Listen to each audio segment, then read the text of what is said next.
this council meeting. It is now 1 o'clock. Welcome to members of the public and to the media. We're all looking forward to a great meeting today. So, firstly, I'd like to introduce Reverend Michael Wallace of All Saints Anglican Church, who will open the meeting with a prayer. Tēnā koutou katoa. I runga o te atua te mātua te tama me te wairua tapu. Āmene. Blessed are you, God of the universe. You have created us and given us life. Blessed are you, God of the planet Earth. You have set our world like a radiant jewel in the heavens and filled it with action, beauty, suffering, struggle and hope.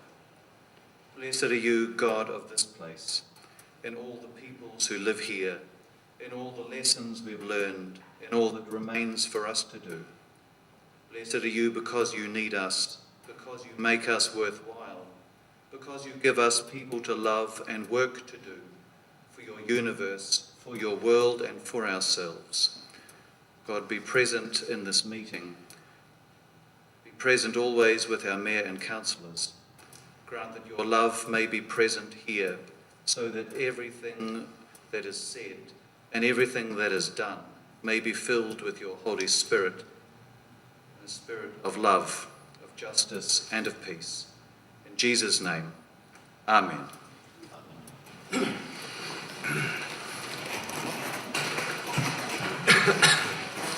Councillors, we have two speakers at our public forum today.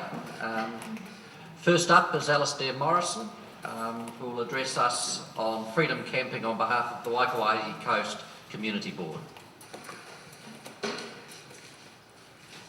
Thank you. Alistair, you have 5 minutes because we've got a big agenda. Still only 5 minutes at council. Go on, just quickly as you can. Even 4.5 minutes.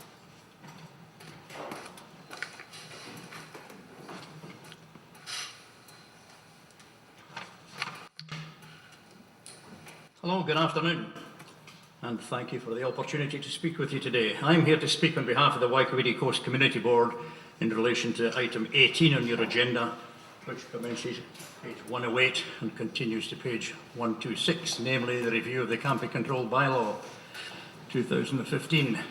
At the time of your meeting last month, I was overseas, but I wrote to you a letter in relation to the Camping Control Bylaw report, which was withdrawn prior to that meeting, and I will endeavour not to repeat too much of what was in that letter. We have some concerns concerning this latest report. Between the 1st of October last year and the 30th of April this year, a total of 11,593 vehicles visited Warrington Domain camping area. We know this thanks to a local volunteer who counts the vehicles at 6:30 each morning. If we assume that there are 2 people in each vehicle, we have a figure of 23,186 people visiting Warrington over the 7-month period. This is far in excess of what anybody could have imagined. Following the large influx of visitors in the early part of 2016, we liaised with staff and a number of improvements to the vicinity were made and have continued through to this year. The directional signage was improved on the roads around Warrington and close to the camping area. In addition to the very efficient big belly self-compacting rubbish bins, extra wheelie bins were provided and daily patrols were carried out to look for and collect small amounts of litter. The 4 portaloos which had been installed were checked and cleaned daily and serviced every second day. And a much needed upgrade was carried out to the toilet changing room building, which is well utilised by many visitors to Warrington Beach. A local volunteer resident has worked with the council contractor to minimise damage to the ground during rain events, and we are indebted to him. As a result of these improvements, we pretty much got on top of the previously reported incidences of people pooing in the bushes and leaving litter everywhere. And I'm surprised by the comments on page 111 of the report about increased incidents of defecation in sand dunes and excess rubbish. These have not been reported to us, and I'm not sure if they're still valid. This huge influx into Warrington's obviously had an effect. There has been increased traffic through the village, but fortunately no reported accidents. The domain area is pretty much empty during the day, so there is no restriction for community use, but in the evenings the area is extremely busy and there is not much room if local residents wanted to go and use the ground for games or other forms of recreation. For many years, Dunedin ratepayers have had unrestricted access to Warrington Domain to Freedom Camp during summer holidays, school holidays and long weekends.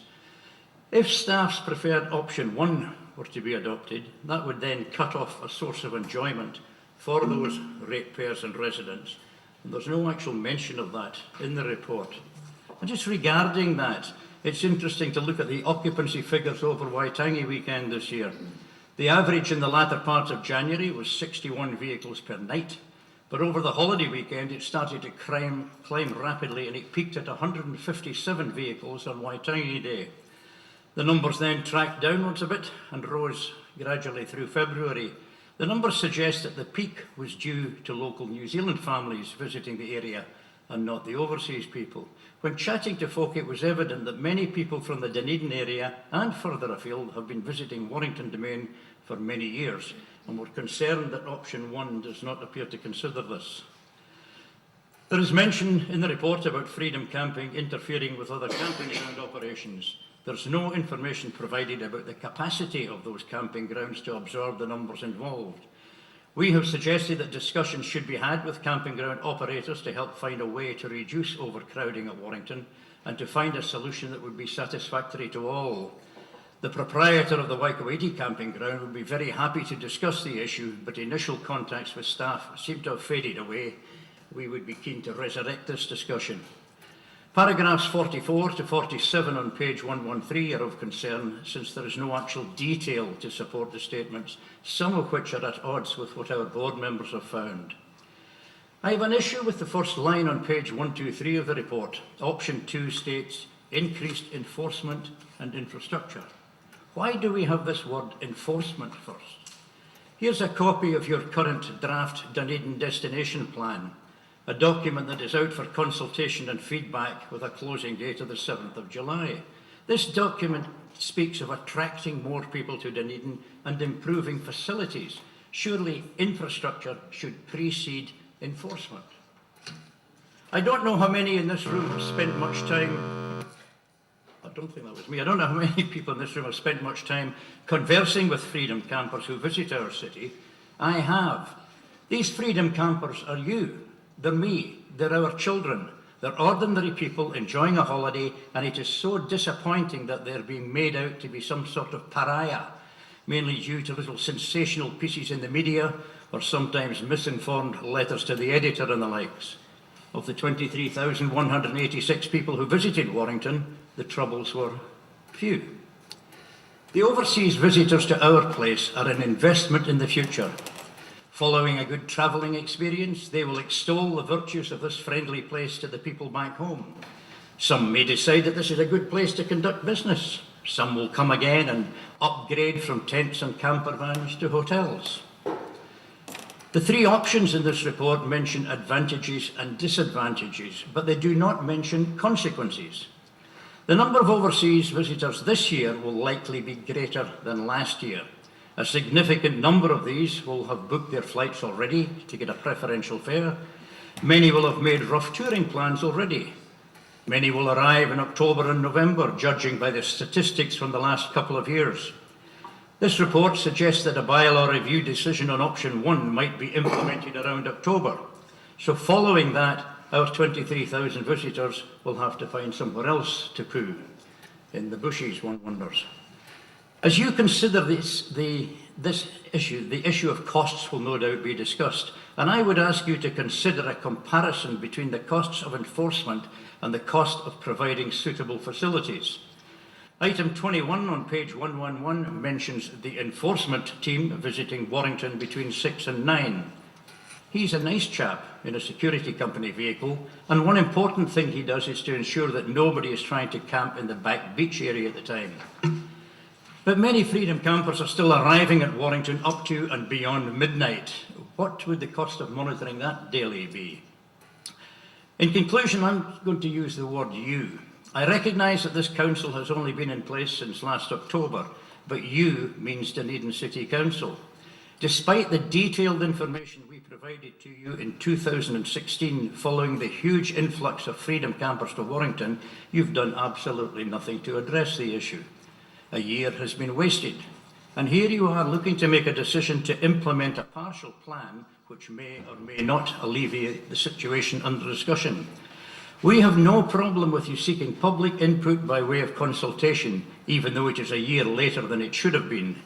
We would suggest that the wording of the three options needs to be modified, but we also need to have discussions with staff now about managing the consequences for Warrington, since this process is so late. Our residents of Warrington should have been able to expect much better from you. And finally, I and others have suggested that a working party should be put in place urgently, which may be able to give fresh eyes to this freedom camping issue. I'd be happy to help. Thank you. Thank you, Alistair. Questions, councillors? There are no questions. Thank you. Well, I've got a copy of that for everybody. Now I'd like to welcome up Judy Larkins, who will address us also on the subject of freedom camping.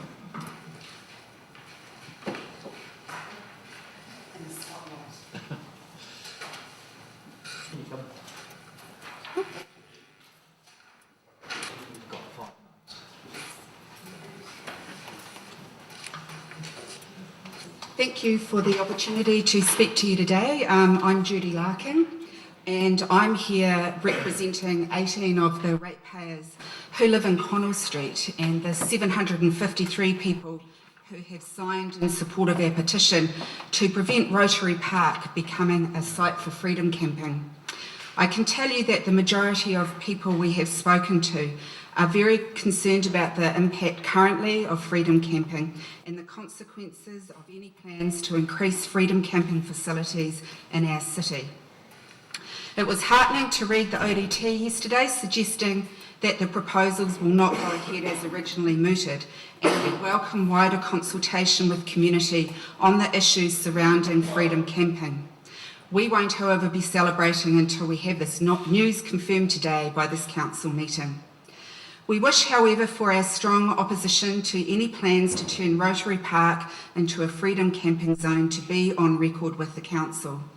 Our homes back directly onto Rotary Park, and we had major concerns about the potential impact for not only us but all of the people who currently utilise the amenities of the park, which includes tourists and locals who enjoy the magnificent views from the lookout. As ratepayers, we are very happy to see our money being used to maintain such a wonderful asset. While it is possible that we are now not at risk of losing Rotary Park for the use of locals, we do still wish to advise you today of our concerns. We acknowledge that by law freedom camping cannot be banned. However, the council does have the ability to set bylaws around what type of camping is permissible and where. We believe that freedom camps in any form are not suitable for built-up residential areas. We do not believe that it is the council's business nor the ratepayers' responsibility to subsidise cheap holidays for tourists by providing free camping sites. There are numerous suitable camping grounds in our city which we are advised are never booked out and offer reasonable rates. The council should be encouraging tourists who wish to camp to utilise these camping sites already established in our area. Setting up council-sponsored and ratepayer-funded camping facilities is a poor use of scarce financial resources and is in direct competition to those local ratepayers who own camping businesses.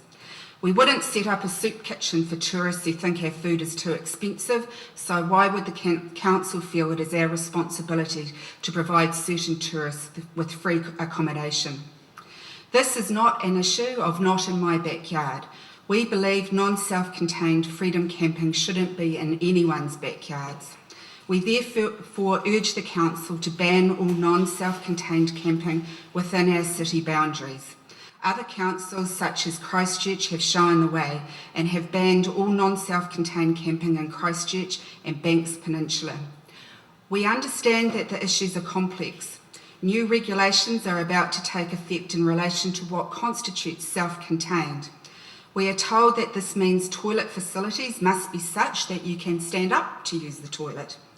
We're advised, however, that some rental companies provide refunds of around $200 if renters don't use the onboard toilet facilities. So being certified as self-contained is not necessarily going to fix the problem of irresponsible campers who do not respect our natural resources. Additionally, where sites such as Brighton Beach have been provided with free facilities, some campers are still too lazy to use toilets, creating unacceptable mess in our environment. In relation to these issues, we believe that our rates would be best utilised by providing online advice to Freedom campers on where they can access existing camping sites. We should strongly state that we are preserving our environment by not allowing non-self-contained camping, and that this is not non-negotiable, and they can expect that bylaws will be enforced. Council should liaise with rental van companies to cease the practice of refunding for the non-use of onboard toilet facilities. And lastly, this council should enact and strictly enforce bylaws banning non-self-contained camping. It won't take long for campers to realise that irresponsible camping is not tolerated. It would send a very powerful message if councils across the country had a united approach to this issue. We are so fortunate to live in such a beautiful country. We have a responsibility to maintain our special places now and into the future. Therefore, it is essential that this council takes the necessary action to preserve the places that we call home so everyone can enjoy them. Thank you. I am. Questions, councillors? Councillor Vandevers. Thank you very much for coming and talking to us today. We've seen it in your emails, but it's nice to get you in person here as well. The previous forum submitter, Mr. Alastair Morrison, said that over a 7-month period there were more than 11,000 vehicles in Warrington, by far the majority of them not self-contained.